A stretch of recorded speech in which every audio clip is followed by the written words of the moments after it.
T-Mobile signal drops often stem from poor RSRP and RSRQ metrics. RSRP, or Reference Signal Received Power, measures the strength of the signal from the cell tower. Values above -80 dB indicate strong signals, while below -100 dBm often lead to drops. RSRQ, or Reference Signal Received Quality, measures signal quality relative to interference. Above -10 dB is ideal, while lower values indicate problems.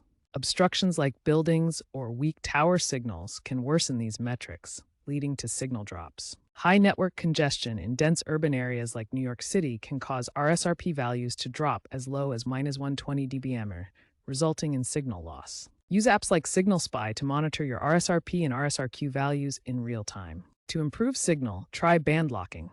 This manually selects a frequency band using phone settings or apps like Network Cell Info Lite. For T-Mobile, LTE bands like 12 at 700 MHz or 71 at 600 MHz offer wider coverage, while 5G bands N41, N78, or N71 offer faster data but can be unreliable. T-Mobile's app can be used to force connections to stable bands, reducing drops during handoffs. Secondly, optimize your phone's placement. Avoid metal obstructions and keep the phone away from your body. In weak signal areas, consider external antennas. Remember, solutions are often location and device dependent, so experiment to find what works best for you.